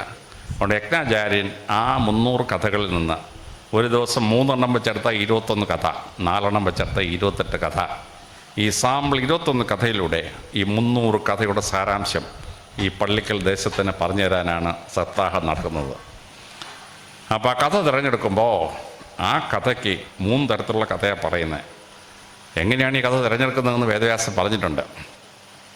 ധർമാത്ര കാമമോക്ഷാണ ഉപദേശ സമന്വിതം പൂർവയുക്തം കഥായുക്തം ഇതിഹാസം പ്രജക്ഷതേ. ഒരു മനുഷ്യൻ ഭൂമിയിൽ അറിഞ്ഞിരിക്കേണ്ട 4 കാര്യങ്ങളാണ്. ഒന്ന് ധർമ്മം, വാട്ട് ഈസ് റൈറ്റ്, എന്താണ് ശരി. 2ാമത് അർത്ഥം, ഹൗ ടു ഹാൻഡിൽ മണി, പണം എങ്ങനെ കൈകാര്യം ചെയ്യണം. 3 കാമം, how to control your emotions. മനുഷ്യനെ അപകടത്തിൽ ചാടുന്നവൻ്റെ 3 കാമങ്ങൾ കൊണ്ടാണ്. ഞങ്ങൾ പോലീസിൽ പറയും ക്രൈം ഉണ്ടാവുന്നത് 3 ആശയിൽ നിന്നാണ്: മണ്ണാശ, പൊന്നാശ, പെണ്ണാശ. മണ്ണിനെ ആഗ്രഹിച്ച് പോയെങ്കിൽ അതിലേർക്കുണ്ടാവും, അടിപൊളി ഉണ്ടാവും, കൊലപാതകം ഉണ്ടാവും. പൊന്നാശ, സ്വർണത്തെ ആഗ്രഹിച്ച മാലപറി ഉണ്ടാവും, ചില വീട്ടിൽ കയറി കൊലപാതകം ഉണ്ടാവും, സ്വർണ്ണം അപഹരിച്ചുകൊണ്ട് പോകും. പിന്നെ പെണ്ണാശ, പെണ്ണിനെ ആഗ്രഹിച്ച് പോയെങ്കിൽ രാമായണ യുദ്ധം ഉണ്ടാവും, ഇലിയഡിൽ യുദ്ധം ഉണ്ടാവും, പിന്നെ ഒരു രക്ഷയില്ല. മണ്ണാശ, പൊന്നാശ, പെണ്ണാശ പോലീസിൻ്റെ കുറ്റകൃത്യങ്ങളുടെ സോഴ്സാണ്. അതാണ് നമ്മുടെ പ്രസിദ്ധനായ കവി കുഞ്ഞൻ നമ്പ്യാർ പാടിയത്: കനകം മൂലം കാമിനി മൂലം കലഹം പലവിധ മുലവിൽ സുലഭം. അപ്പോൾ ഈ ലോകത്തെ കലഹത്തിൽ നിന്ന് മോചിപ്പിക്കണമെങ്കിൽ അവൻ്റെ കാമത്തെ കൺട്രോൾ ചെയ്തേ പറ്റത്തുള്ളൂ. കാമത്തെ എങ്ങനെ കൈകാര്യം ചെയ്യണം. പിന്നെ മനുഷ്യൻ എന്തിനാണ് ഭൂമി ജനിക്കുന്നത്? അവൻ മോക്ഷത്തിന് വേണ്ടിയാണ്. അപ്പോൾ എങ്ങനെ മോക്ഷം കിട്ടണം, ഇത് പറഞ്ഞു കൊടുക്കുകയാണ്. അപ്പോൾ കാമത്തെ കൺട്രോൾ ചെയ്യേണ്ടത് എങ്ങനെയാണ്, മോക്ഷം കിട്ടുക. അപ്പം ധർമാത്ര കാമം മോക്ഷമാണ്. ധർമ്മം, അർത്ഥം, കാമം, മോക്ഷം. ഇതിനെ 4നെയും കൈകാര്യം ചെയ്യാൻ വേണ്ടി നമ്മളെ പഠിപ്പിക്കാൻ വേണ്ടി ഉപദേശ സമന്വിതം, ഉപദേശം ചേർത്തിട്ട് പൂർവ്വയുക്തം കഥായുക്തം. എന്താണ് പഠിപ്പിക്കേണ്ടതെന്ന് വേദവ്യാസൻ ആദ്യം തീരുമാനിക്കും. പൂർവ്വയുക്തം തീരുമാനിക്കും, അതിന് അനുയോജ്യമായൊരു കഥ അതിൻ്റെ കൂടെ ചേർക്കും. അതാണ് ഇതിഹാസം. പുരാണത്തിൽ കഥ ഉണ്ടാക്കുന്നത് അങ്ങനെയാണ്. അപ്പോൾ ഈ കഥ ഉണ്ടാക്കുമ്പോൾ 3 തരത്തിലുള്ള കഥയുണ്ട്. ആദ്യത്തേത് മിത്താണ്, ഭൂമിയിൽ നടക്കാത്ത ഒരു സാങ്കല്പിക കഥ. ഇംഗ്ലീഷ് നമ്മൾ മിത്തോളജി, മിത്തെന്ന് പറയും. പക്ഷെ വേദവ്യാസൻ മിത്താണ് പറയുന്നതെങ്കിൽ അത് ആദ്യം വേദവ്യാസം നമ്മുടെ ഫസ്റ്റ് സെൻസ് നമ്മൾ മനസ്സിലാക്കും. ഒരാൾ പോയി 10,000 കൊല്ലം തപസ്സിരുന്നു. ആർക്കെങ്കിലും 10,000 കൊല്ലം തപസ്സിരിക്കാൻ പറ്റും? 80 വയസ്സ് വരെ ജീവിക്കുന്ന മനുഷ്യൻ 10,000 കൊല്ലം തപസ്സിരുന്ന് പറയുന്നതിനാണ് വേദവ്യാസം പറയേണ്ടത്. നടന്നു പോലെ കേട്ടോ, നമ്മളെ കാണിക്കാൻ വേണ്ടിയാണ്. ബ്രഹ്മാവിന് വരം കിട്ടിയ ശേഷം ആ രാജാവ് 27,000 കൊല്ലം രാജ്യം ഭരിച്ചു. ആർക്കെങ്കിലും 27,000 കൊല്ലം രാജ്യം ഭരിക്കാൻ പറ്റുമോ? 75 കൊല്ലം എലിസബത്ത് രാജ്ഞി ഭരിച്ച്. പക്ഷേ ആർക്കെങ്കിലും അങ്ങനെ പറ്റുമോ? പറ്റുകയില്ല. അപ്പോൾ ഈ 27,000 കൊല്ലം രാജ്യം ഭരിച്ചു എന്ന് പറയുന്നതിൻ്റെ അർത്ഥം എന്താണ്? അങ്ങനെ സംഭവം നടന്നിട്ടില്ല, ഇത് മിത്താന്ന് നീ മനസ്സിലായിക്കോ എന്ന് പറയാൻ വേണ്ടിയാണ്. രണ്ടാമത് ഷോർട്ട് സ്റ്റോറി, ചെറുകഥ എഴുതും. ചെറുകഥ എഴുതിയിട്ട് ഭാഗവത സപ്താഹത്തിൽ അജ്ഞാചാര്യം ചിലപ്പോൾ നിങ്ങൾക്ക് ഒരു പക്ഷേ ആ ചിത്രസേനൻ്റെ കഥ പറയും. 1 കോടി സ്ത്രീകൾ ഒരുത്തൻ കല്യാണം കഴിച്ചു. 1 കോടി സ്ത്രീകൾ ആരെങ്കിലും കല്യാണം കഴിക്കാൻ പറ്റുമോ? ഒരു പെണ്ണിനെ കെട്ടണമെങ്കിൽ താലി കെട്ടി, ഹാരമിട്ട്, കുരവയിട്ട്, മന്ത്രകോടി കൊടുത്ത് ആഹാരം കഴിച്ചെങ്കിൽ 2 മണിക്കൂർ പോയില്ലേ? 1 കോടി സ്ത്രീകളെ കല്യാണം കഴിക്കണമെങ്കിൽ 2800 വർഷം അവൻ കല്യാണം മാത്രം കഴിച്ചുകൊണ്ടിരിക്കണം. 1 കോടി സ്ത്രീകളുടെ ജീവിതം പാഴാക്കിയ ആ റാസ്കലിനെ വെടിവെച്ച് കൊല്ലേണ്ട റാസ്കലാണ് ഈ ഭാഗവത്തിൽ പറയുന്ന ആൾ. അപ്പോൾ നടന്ന സംഭവമല്ല, ഒരു ഷോർട്ട് സ്റ്റോറിയാണ്. ഒന്നിലേറെ സ്ത്രീകളെ കല്യാണം കഴിച്ചാൽ എന്താണ് സംഭവിക്കാൻ പോകുന്നത് നമ്മളെ മനസ്സിലാക്കാൻ വേണ്ടി ഭാഗവതത്തിൽ ഒരു കഥ ചേർത്തിരിക്കുകയാണ്. അതിനെ ഷോർട്ട് സ്റ്റോറിയാക്കി മനസ്സിലാക്കണം. മൂന്നാമത്തത് ഹിസ്റ്ററിയാണ്. ദശരഥന് ശ്രീരാമചന്ദ്രൻ എന്ന മകൻ ജനിക്കുന്നു. 40 വയസ്സായപ്പോൾ ജനിച്ചു. ആ ശ്രീരാമചന്ദ്രന് 18 വയസ്സായപ്പോൾ യുവരാജാവാക്കാൻ തുടങ്ങിയപ്പം കൈകേയി പ്രശ്നം ഉണ്ടാക്കി. കൈകേയിക്ക് അയോധ്യയിൽ യാതൊരു അവകാശവുമില്ല. ഹരിയാനയും ഡൽഹിയും ഭരിച്ചുകൊണ്ടിരുന്ന ദശരഥൻ, സൂര്യവംശത്തിലെ ദശരഥൻ കോസൽ രാജ്യത്തിലെ ഏക മകളായ കൗസല്യെ കല്യാണം കഴിച്ച്. കോസൽ രാജ്യത്തിൻ്റെ തലസ്ഥാനമാണ് അയോധ്യ. അങ്ങനെ ദത്ത് കയറിയ മനുഷ്യനാണ്. അച്ചി വീട്ടിൽ താമസം ഏവീറ്റിയാണ് ഈ ദശരഥൻ. അപ്പോൾ അവിടെ കൗസല്യക്ക് ജനിക്കാൻ മക്കൾക്ക് മാത്രമേ രാജ്യത്തിൽ അയോധ്യയിൽ അവകാശമുള്ളൂ. കൈകേയിക്ക് യാതൊരു അവകാശമില്ല. പക്ഷേ ദശരഥനോട് 2 വരം വാങ്ങിച്ചാലേ നമ്മുടെ ഫിക്സഡ് ഡിപ്പോസിറ്റ് എടുക്കുന്ന പൈസ അല്ലേ ആർക്കെങ്കിലും കൊടുക്കാൻ പറ്റൂ. അപ്പുറത്തവനൊരു ഫിക്സഡ് ഡിപ്പോസിറ്റ് ആർക്കെങ്കിലും പൈസ കൊടുക്കാൻ പറ്റുമോ? ദശരഥന് സ്വത്ത് മാത്രമല്ലേ ദശരഥന് കൈകൈ കൊടുക്കാൻ പറ്റൂ, വരം കൊടുക്കാൻ പറ്റൂ. പെണ്ണുമ്പിള്ളയുടെ സ്വത്തെടുത്ത് കൈകൈ കൊടുക്കാൻ പറ്റുമോ? ഒരു രക്ഷയില്ല. ദശരഥന് 53 ഭാര്യമാരാണ്, 3 പട്ടമഹർഷിമാർ, കൗസല്യ, കൈകേയി, സുമിത്ര. പിന്നെ 50 എണ്ണം സ്റ്റെപ്പിന് കിടപ്പുണ്ടോടെ. ഈ 53 പെണ്ണിനും പൈസ കൊണ്ട് ചിലവ് കൊടുക്കുന്ന നേരം അറിയാമോ? കൗസല്യ. ഇതാണ് അവിടുത്തെ കഥ. അതുപോട്ടെ, ശ്രീരാമൻ വനവാസത്തിന് പോയി 14 കൊല്ലം കഴിഞ്ഞ് 32-ാം വർഷം തിരിച്ചു വന്ന് യുദ്ധമൊക്കെ കഴിഞ്ഞ് തിരിച്ചു വന്നിട്ട് 27 കൊല്ലം രാജ്യം ഭരിച്ചു. 59 വയസ്സ് കഴിഞ്ഞ് 60-ാമത്തെ വയസ്സ് ഷഷ്ഠി പൂർത്തിയാവുന്ന സമയത്ത് യമനുമായിട്ട് പ്രശ്നമുണ്ടായി. സരയൂ നദിയിൽ ജലസമാധിയിലൂടെ ഭഗവാൻ തിരിച്ച് വിഷ്ണുലോകത്തേക്ക് പോയി. അത് 60 വർഷം ജീവിച്ചിരുന്ന ഒരു രാജാവിൻ്റെ കഥയാണ് ശ്രീരാമൻ്റെ കഥ. അപ്പോൾ അത് ഹിസ്റ്ററിയാണ്. അപ്പോൾ ഏത് കഥയാണ് മിത്ത്, ഏത് കഥയാണ് ഷോർട്ട് സ്റ്റോറി, ഏത് കഥയാണ് റിയൽ ഹിസ്റ്ററി എന്ന് മനസ്സിലാക്കിയിട്ട് വേണം ഭാഗവതം മനസ്സിലാക്കാൻ. യജ്ഞാചാര്യം എന്നൊക്കെ പറഞ്ഞു തരും ഏതാണ് മിത്ത്, ഏതാണ് ഷോർട്ട് സ്റ്റോറി എന്ന്. അല്ലാതെ ഭഗവതി പറഞ്ഞുകൊണ്ട് എല്ലാം ഇത് നടന്നുകൊണ്ട് സംഭവിച്ചെന്ന് പറഞ്ഞ് പിടിക്കാൻ പോയാൽ ഒരു രക്ഷയും കിട്ടത്തില്ല. അപ്പം അങ്ങനെ ഭാഗവതത്തിലൂടെ നമുക്ക് കൃത്യമായി പറഞ്ഞു തരികയാണ്. അപ്പോൾ ഈ ഭാഗവതം നമ്മൾ കേൾക്കുമ്പോൾ വളരെ ശ്രദ്ധേയമായി നമ്മൾ മനസ്സിലാക്കേണ്ട ഒരു കണക്ഷനുണ്ട്. അതായത് നാഗരാജാവും നാഗാരാധനയുമായി ബന്ധപ്പെട്ട ഒരു സൈക്കിളിലാണ് ഈ സംഭവം. ഭാഗവതത്തിൻ്റെ പ്രൈമറി ലക്ഷ്യങ്ങളിലൊന്ന്, 7 ലക്ഷ്യങ്ങളിലൊന്ന് നമ്മുടെ മരണഭയത്തിൽ നിന്ന് മോചിപ്പിക്കുക എന്നുള്ളതാണ്. യജ്ഞാചാര്യ പറഞ്ഞിട്ടുണ്ടാവും, പരീക്ഷിത രാജാവ് പോയി മഹർഷി സന്യാസിയുടെ കഴുത്തിലോട്ട് പാമ്പിനെ ഇട്ട് കൊടുത്ത് 7 ദിവസത്തിനകം പാമ്പ് കടിച്ച് മരിക്കുമെന്ന് ശാപം കിട്ടി, തക്ഷകൻ മരിക്കുമെന്ന് ശാപം കിട്ടിയപ്പോൾ അദ്ദേഹം പോയി ഒളിച്ചിരുന്നപ്പോൾ അദ്ദേഹത്തിന് പറഞ്ഞു കൊടുത്തതാണ് ശ്രീമദ് ഭാഗവതം. അച്ഛൻ മരിച്ചപ്പോൾ മകൻ ജനമേജയൻ സർപ്പസത്രം നടത്തി. ആ സർപ്പസത്രം നടത്തി ഒരുപാട് നാഗങ്ങൾ കൊല്ലപ്പെടുകയും തൽഫലമായി ശാപം കിട്ടുകയും ജനമേജയൻ പോയി ഒളിച്ചിരുന്നു 7 ദിവസം. അപ്പോൾ ഭഗവാൻ വേദവ്യാസൻ പോയി ജനമേജയന് പറഞ്ഞു കൊടുത്താണ് ദേവി ഭാഗവതം. ഇനി സർപ്പങ്ങളെ കൊന്നു കൊടുക്കുമ്പോൾ ആസ്തിക മഹർഷി വന്നു. ഈ തക്ഷകൻ്റെയും വാസുകിയുടെയും സഹോദരിയായിരുന്നു മാനസ. ആ തക്ഷകൻ്റെ സഹോദരി മാനസ ഒരു ബ്രാഹ്മണനെ കല്യാണം കഴിച്ചിരുന്നു. ആ മാനസയ്ക്കുണ്ടായതാണ് ആസ്തികൻ. ഈ തക്ഷകൻ്റെ അനന്തരവനാണ് ഈ ആസ്തിക മഹർഷി. ആസ്തിക മഹർഷി വന്ന് ജനമേജയനോട് പറഞ്ഞിട്ട് സർപ്പസത്രം അവസാനിപ്പിച്ചു. അവസാനിപ്പിച്ച് എല്ലാവരും ഇരിക്കുമ്പോൾ വൈശമ്പായനൻ വേദവ്യാസൻ്റെ ശിഷ്യൻ പറഞ്ഞു, എൻ്റെ ഗുരു പറഞ്ഞു തന്ന വലിയൊരു കാവ്യമുണ്ട്, ഇതിഹാസമുണ്ട്, അത് കേൾക്കാൻ പറഞ്ഞ് കേട്ടു. അതാണ് മഹാഭാരതം. അപ്പോൾ സർപ്പദംശ ശാപമേറ്റപ്പം മരണഭയത്തിൽ നിന്ന് മോചിപ്പിക്കാൻ വേണ്ടി ശ്രീമദ് ഭാഗവതം, ജനമേജയന് മരണമുണ്ടായപ്പം അതിൽ നിന്ന് മാറ്റാൻ വേണ്ടി ദേവീ ഭാഗവതം, ആ സർപ്പസത്ര യജ്ഞത്തിൽ വെച്ച് മഹാഭാരതം. സനാതനധർമ്മം ലോകത്തെ അമ്പരപ്പിച്ച 3 ഗ്രന്ഥങ്ങൾക്ക് ഭാഗവതത്തിനും ദേവീ ഭാഗവതത്തിനും മഹാഭാരതത്തിനും ഒരു കണക്ഷൻ ഉണ്ടെന്ന് മനസ്സിലാക്കണം. അത് മനസ്സിലാക്കുമ്പോൾ ഈ ഭാഗവത സപ്താഹത്തിൻ്റെ ഏറ്റവും പ്രധാനപ്പെട്ട ലക്ഷ്യം ഹിന്ദു മതത്തിൻ്റെ ഈശ്വര സങ്കല്പം എന്താണെന്ന് ആ സപ്താഹം കേട്ട ഓരോരുത്തർക്കും മനസ്സിലാവണം. ഞാനൊരു ക്രിസ്ത്യാനിയാണ്, ഞങ്ങൾക്കൊരു ഈശ്വര സങ്കല്പമുണ്ട്. ഒരു മുസ്ലിമിന് അവൻ്റേതായ ഒരു ഈശ്വര സങ്കല്പമുണ്ട്. ഏത് മതവിശ്വാസമാണെങ്കിലും അവൻ്റെ മതം പറയുന്ന ഈശ്വരനെ മനസ്സിലാക്കണം. ഒരാഴ്ച ഇവിടെ ഭാഗവത സപ്താഹം കഴിയുമ്പോൾ ഈ പള്ളിക്കൽ ദേശത്തുള്ള എല്ലാവർക്കും മനസ്സിലാവും ഹിന്ദു മതം പഠിപ്പിക്കുന്ന, സനാതനമം പഠിപ്പിക്കുന്ന ഈശ്വര സങ്കല്പം എന്താണ്. ഞാൻ ഏതാനും ചില ആശയം പറയാം. ഞങ്ങളുടെ യഹൂദന്മാരുടെയും ക്രിസ്ത്യാനികളുടെയും മുസ്ലിമിൻ്റെയും ഈശ്വര സങ്കല്പം തുടങ്ങുന്നത് ഒരു 3300 വർഷങ്ങൾക്ക് മുമ്പ് മോശ സിനായി മരുഭൂമി ചെന്ന് മല ഇങ്ങനെ കയറി മേറി ചെന്നപ്പോൾ ഒരു വൃക്ഷം നിന്ന് കത്തുന്നു, മരം കത്തുന്നു, പക്ഷെ ചാരം ഉണ്ടാവുന്നില്ല. മോശയ്ക്ക് മനസ്സിലായി ഇതിനകത്ത് ഈശ്വരനുണ്ടെന്ന്. ഹിന്ദുക്കളുടെ ഭാഷ പറഞ്ഞാൽ ഞങ്ങളുടെ ദൈവം പ്രത്യക്ഷപ്പെട്ടത് അഗ്നിദേവനായിട്ടാണ്. ഈ അഗ്നിദേവനോട് സംസാരിച്ച് കഴിഞ്ഞ് മോശ ചോദിച്ചു, ഭഗവാനെ എന്താ അങ്ങയുടെ പേര്? ഞങ്ങളുടെ ദൈവത്തിന് ദേഷ്യം വന്നു. നീ എൻ്റെ പേര് ചോദിക്കുന്നടാ. I am what I am, ഞാനാകുന്നു, എൻ്റെ പേരെന്ന് ചോദിച്ചേക്കുന്നത്. യഹൂദന്മാർക്ക് ആണ്ടിലൊരിക്കൽ ഒരു ദിവസം പെസഹ കടന്ന് മാത്രം ദൈവത്തിൻ്റെ പേര് പറയാൻ പറ്റും, യാവയെന്ന്. ബാക്കി 365 ദിവസവും ദൈവത്തെ പേര് വിളിക്കാൻ ഒക്കെയല്ല യഹൂദനാണ്. ഞങ്ങൾ ക്രിസ്ത്യാനിക്ക് ഒരു ദൈവമുണ്ട്, മുസ്ലിങ്ങൾക്ക് ഒരു ദൈവമുണ്ട്.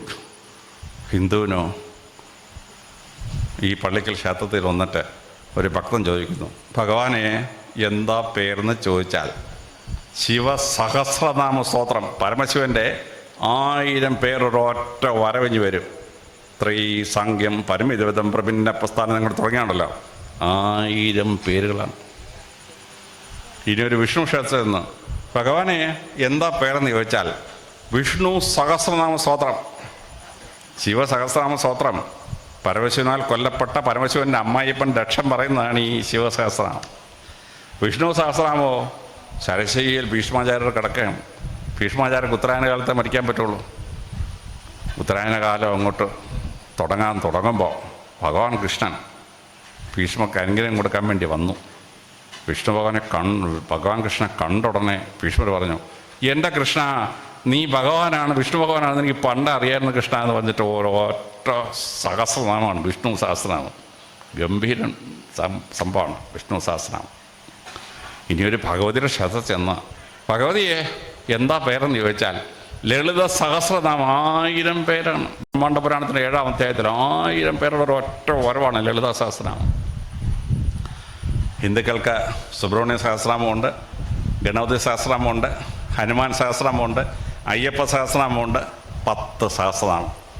ഞാൻ വളരെ മെനക്കെട്ടി 10 സഹസ്രനാമം വാങ്ങിച്ച് എൻ്റെ ലൈബ്രറി വെച്ച് ഞാൻ പതുക്കെ വായിക്കും ഓരോ ദിവസം. എന്ത് ഗംഭീരമെന്നറിയാവും. ലോകത്തിൽ ഏതെങ്കിലും മതത്തിന് ദൈവത്തിന് 1000 പേരുണ്ടോ? 1000 പേരില്ല.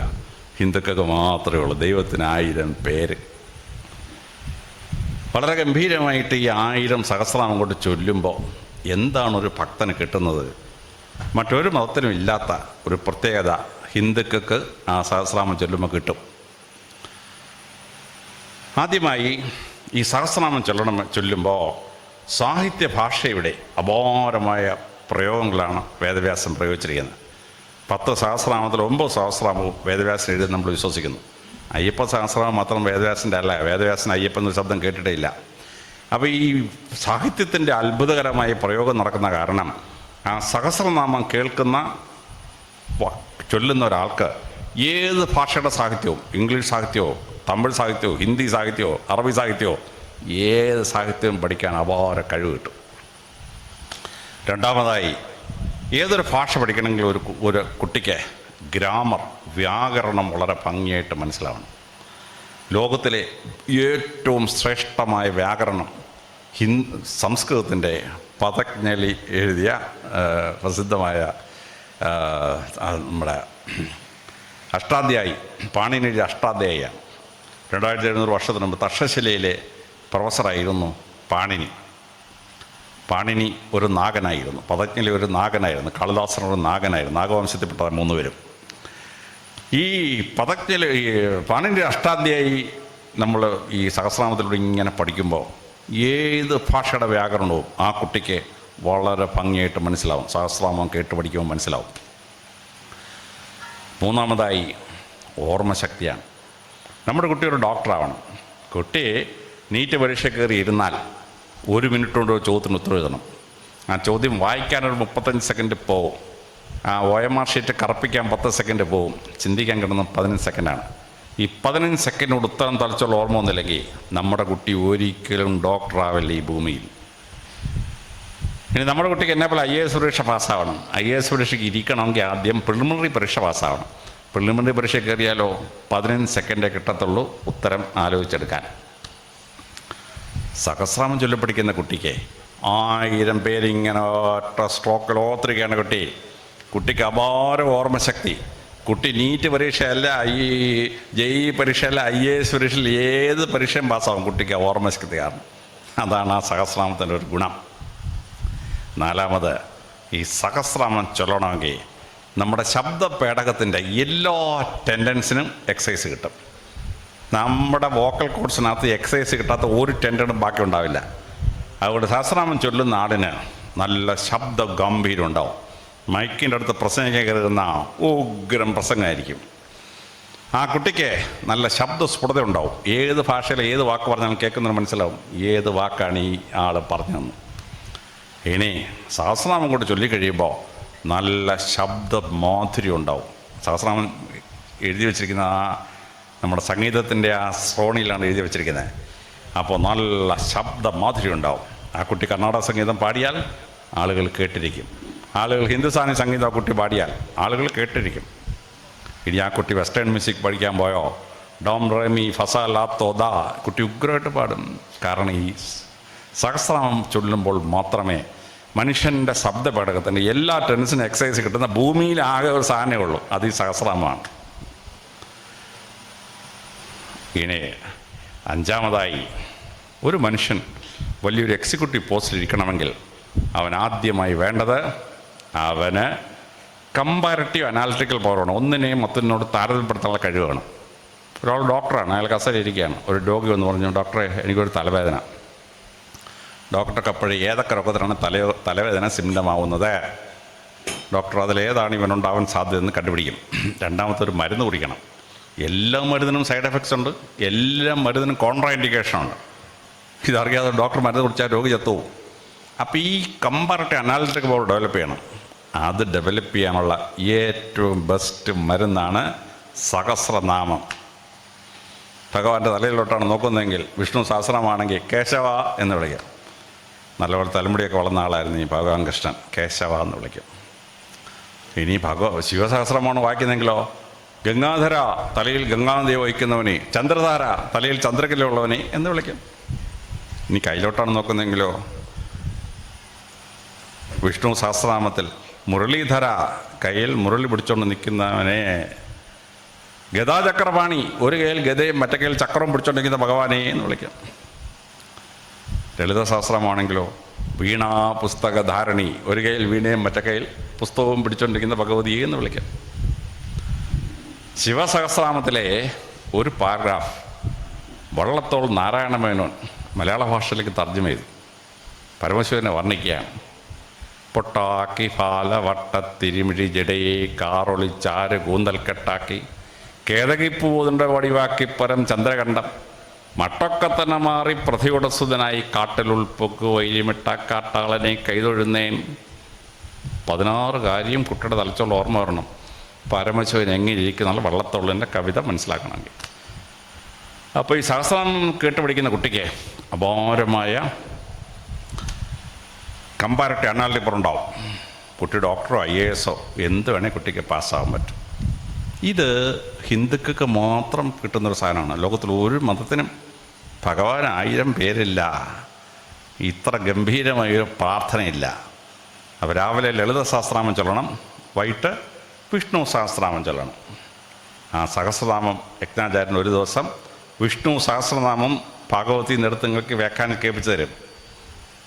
ഭാഗവത സപ്താഹത്തിൽ 4-ാമത്തെ 5-ാമത്തെ ദിവസം യജ്ഞാചാര്യൻ നിങ്ങൾക്ക് വിഷ്ണു സഹസ്രനാമം പറഞ്ഞു തരും. കൃത്യമായിട്ട് മനസ്സിലാക്കണം. യജ്ഞാചാര്യൻ പറഞ്ഞു തരുന്ന എൻ്റെ സാരാംശം മനസ്സിലാക്കണം. ഇനി 6-ാമതായി ഞങ്ങളുടെ മോശ ദൈവത്തെ കണ്ടു. ദൈവം പോരാൻ നേരം 10 കൽപ്പന കൈക്കൊടുത്തു. 1-ാം കൽപ്പന, ഞാൻ നിൻ്റെ ദൈവമാകുന്നു, ഞാനല്ലാതെ അന്യ ദൈവം നിനക്കുണ്ടാവരുതേ. മോശ എന്നെ പറയുന്നു, my God is A jealous God. എൻ്റെ ദൈവത്തിന് ഭയങ്കര അസൂയ. ഹിന്ദുക്കൾക്ക് ഈ പ്രശ്നമില്ല. ഗുരുവായൂരപ്പൻ തൊഴാൻ ചെന്നാൽ, എടാ നീ ഈ ക്ഷേത്രത്തിൽ വരാ കേട്ടോടാ, നീ ഓരോരോ ക്ഷേത്രത്തിന് പോരുന്ന ഭഗവാൻ പറയുമോ, ഇവിടെ വന്നാൽ സന്തോഷം, നിനക്ക് 1000 ക്ഷേത്രത്തിൽ പോകണമെങ്കിൽ 1000 ക്ഷേത്രത്തിൽ പോവും. ഏത് ദേവനെ പ്രാർത്ഥിക്കണമെങ്കിൽ പ്രാർത്ഥിച്ചോ, ഏത് ദേവിയെ പ്രാർത്ഥിക്കണമെങ്കിൽ പ്രാർത്ഥിച്ചോ. തിരിച്ച് ഗുരുവായൂർ വന്നോ, സന്തോഷം. ഗുരുവായൂർ വന്നില്ലയോ, അതും സന്തോഷം, ഒരു കുഴപ്പമില്ല. ഹിന്ദുക്കളുടെ ദൈവങ്ങൾക്ക് അസൂയയില്ല. ഏത് ദേവൻ്റെ അടുത്തും ഏത് ദൈവയുടെ അടുത്തും പോകാം. ഇതിൻ്റെ ആത്യന്തികമായി ഇതെല്ലാം ഒന്നാണെന്ന് ഹിന്ദുവിന് മനസ്സിലാവുന്നുണ്ട്. അതുകൊണ്ടാണ് ഏത് ഫോമിൽ പ്രാർത്ഥിച്ചാലും എവിടെ പ്രാർത്ഥിച്ചാലും ഒരു കുഴപ്പമില്ല. ഭഗവത്ഗീതയുടെ 9-ാം അധ്യായം 6-ാമത്തെ ശ്ലോകം, പത്രം ഫലം തോയം. നീ എന്നെ പൂ കൊണ്ട് പ്രാർത്ഥിച്ചാലും അഗ്നി കൊണ്ട് പ്രാർത്ഥിച്ചാലും വെള്ളം കൊണ്ട് പ്രാർത്ഥിച്ചാലും ഇല കൊണ്ട് പ്രാർത്ഥിച്ചാലും പഴം കൊണ്ട് പ്രാർത്ഥിച്ചാലും എല്ലാം ഞാൻ സ്വീകരിക്കുന്നു. No problem, no ritual problem, no god problem. ഇത് ഹിന്ദു മതത്തിന് മാത്രമുള്ള ഒന്നാണ്. വേറെ ഒരു മതത്തിനും ഇതില്ല. മറ്റുള്ള മതങ്ങളിലൊക്കെ ദൈവം ഒരു പുരുഷനാണ്. ഹിന്ദു മതത്തിലോ പുരുഷ ദൈവമുണ്ട്, സ്ത്രീ ദൈവമുണ്ട്, കുട്ടികൾ ദൈവമുണ്ട്. ഉണ്ണികൃഷ്ണൻ കുട്ടി രൂപത്തിലാണ്, മത്സ്യരൂപത്തിലുണ്ട്, ആമയുടെ രൂപത്തിലുണ്ട്, പന്നിയുടെ ഷേപ്പിലുണ്ട്. ദൈവത്തിന് ഏതെല്ലാം ഫോംസ് ആണെന്നറിയാമോ? രസകരമായിട്ടാണ് ഹിന്ദുമതത്തിൽ ഈശ്വര സങ്കല്പം. ഇത് കൃത്യമായി മനസ്സിലാക്കണം. ഹിന്ദുമതത്തിന് ജലസിയില്ല, ദൈവങ്ങൾ തമ്മിൽ ജലസിയില്ല. ഇനി 7-ാമതായി ഞങ്ങളുടെയൊക്കെ മതത്തിൽ ഈശ്വരൻ ആകാശമേഘങ്ങൾക്കപ്പുറത്തൊരു സ്വർഗത്തിൽ കയറി പൂട്ടൊക്കെ ആയിട്ട് അവിടെ ഇരിക്കുകയാണ്. പൂട്ടി അവിടെ ആളൊക്കെ ഉണ്ട്, ഇനി കാവലൊക്കെ ഇരിപ്പുണ്ട്. ഞങ്ങളുടെയൊക്കെ സ്വർഗത്തിന് അതൊക്കെ പത്രോസിലെ ഇങ്ങനെ താക്കോൽ കൊണ്ട് പൂട്ടി അവിടെ ഇരിക്കുകയാണ്. ആത്മാവ് ഒന്നാമത്തെ ഇൻ്റർവ്യൂ ഉണ്ട്. ഇൻ്റർവ്യൂ കഴിഞ്ഞിട്ട് അങ്ങോട്ട് വിടണോ അല്ല അങ്ങോട്ട് വിടണോ ഒക്കെ തീരുമാനിക്കും. ഹിന്ദുക്കൾക്ക് 1108 ഉപനിഷത്താണ്. അതിനകത്ത് ആദ്യത്തെ ഉപനിഷത്ത് ഈശോവാസ്യ ഉപനിഷത്ത്. തുടങ്ങുന്നത് എങ്ങനെയാണെന്നറിയാമോ? ഈശോവാസ്യമിതം സർവം. പ്രപഞ്ചം മുഴുവൻ ഈശ്വരൻ നിറഞ്ഞിരിക്കുകയാണ്. ഈശ്വരൻ സ്വർഗത്തിൽ പൂട്ടിയിരിക്കുന്ന ആളല്ല. ഈശ്വരന് താക്കോലും കൊണ്ട് പൂട്ടി അകത്തിരിക്കുന്ന ആളല്ല. ഭാഗവത സപ്താഹത്തിൽ യജ്ഞാചാര്യൻ നിങ്ങൾക്ക് പ്രഹ്ലാദ സ്തുതി പറഞ്ഞു തരും. പ്രഹ്ലാദനോട് അപ്പൻ ഹിരണ്യേശു ചോദിച്ചു, എവിടാണ് നിന്റെ ദൈവം? പ്രഹ്ലാദൻ മറുപടി പറയുകയാണ്, മണ്ണിലും വിണ്ണിലും തൂണിലും തുരുമ്പിലും ദൈവമിരിക്കുന്നു. ഹിന്ദുക്കളുടെ ദൈവം പ്രപഞ്ചം മുഴുവൻ നിറഞ്ഞിരിക്കുകയാണ്, ഒരു സ്വർഗത്തിൽ പൂട്ടിയിരിക്കുകയല്ല. ഇത് വളരെ ശ്രദ്ധേയമായി ഒരു ഹിന്ദുവിന് മനസ്സിലാവും ഭാഗവത സപ്താഹം കഴിയുമ്പോൾ എന്താണ് ഹിന്ദു മതത്തിൻ്റെ ഈശ്വര സങ്കല്പം. 8-ാമതായി മറ്റെല്ലാ മതങ്ങളിലും ഈശ്വരൻ വേറെ മനുഷ്യൻ വേറെ, ഇത് തമ്മിൽ യാതൊരു ബന്ധവുമില്ല. Completely separated, 2 different forms. ഹിന്ദുമതത്തിലോ ഋഗ്വേദത്തിൽ തുടങ്ങി മഹാഭാരതത്തിൽ വേദവ്യാസൻ വ്യാഖ്യാനിച്ച് അവസാനം മലയാളിയായി ജനിച്ചതിൽ ഏറ്റവും മഹാനായ മലയാളി ശങ്കരാചാര്യർ അദ്ദേഹത്തിൻ്റെ പ്രസിദ്ധമായ പുസ്തകത്തിൽ അദ്വൈതം, ബ്രഹ്മസൂത്ര ഭാഷ്യത്തിൽ അദ്വൈതം, ഈശ്വരനും മനുഷ്യനും ഒന്നാണ്, രണ്ടല്ല. ലോകത്തിലെ എല്ലാ മതങ്ങളിലും ഈശ്വരൻ വേറെ മനുഷ്യൻ വേറെ. പക്ഷേ ഇവിടെ ഈശ്വരനും മനുഷ്യനും ഒന്നാണ് ഹിന്ദുമതത്തിൽ. അതാണ് കബീർ, ഹിന്ദിയിലെ പ്രസിദ്ധനായ കവി. അദ്ദേഹത്തിൻ്റെ പ്രസിദ്ധമായ ദോഹയിൽ പറയുന്നു, തേരാ സായി തുജ്മയും ജോ പുഹുപ്പനുമേം ബാസ് കസ്തൂരി കാ മൃഗജോ ഫിർവുരുണ്ടേ കാസ്. തേരാ സായി തുജ്മ, ഈശ്വരൻ്റെ ഉള്ളിലാണ് ഇരിക്കുന്നത് മനുഷ്യ. എങ്ങനെ? ജോ പുഹുപ്പനുമേം ബാസ്. പുഹുപ്പൻ എന്ന പുഷ്പം, പുഷ്പത്തിൽ സുഗന്ധം ഇരിക്കുന്ന പോലെ മനുഷ്യ നിൻ്റെ ഉള്ളിൽ ഈശ്വരൻ ഇരിക്കുകയാണ്. പിന്നെ കബീർ നമ്മളെ കളിയാക്കാണ്.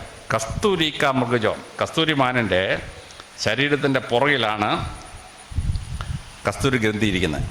അതിനകത്ത് ഒരു തുള്ളി കസ്തൂരി പുറത്ത് വരും. ഭയങ്കര മണമാണ്. ഈ മണം എവിടുന്ന് വരുന്നതെന്ന് അറിയാൻ വേണ്ടി കസ്തൂരിമാൻ ഓട്ടം പിടിക്കും. അവൻ മല കയറി ഇറങ്ങി പുള്ളിൻ്റെ മുള്ളിൻ്റെ ഇടയിൽ കൂടെ ഓട്ടി വന്ന് ക്ഷീണിച്ച ഒരു സ്ഥലത്ത് അങ്ങോട്ട് ഇരിക്കുമ്പോൾ വീണ്ടും അടുത്ത തുള്ളി പുറത്ത് വരും. ഓട്ടാണ്. കബീർ ചോദിക്കുന്നു, നിൻ്റെ ഉള്ളിലേക്ക് ഈശ്വരനെ തട്ടി നീ എന്തിനാണ് ഈ ലോകം മുഴുവൻ അലയുന്നത്? തേരാ സായിദ് ഈ അദ്വൈതം, ഈശ്വരൻ്റെ മനുഷ്യൻ ഒന്നാണെന്ന് ഹിന്ദുമതം പറഞ്ഞു. ഈ അദ്വൈത സിദ്ധാന്തം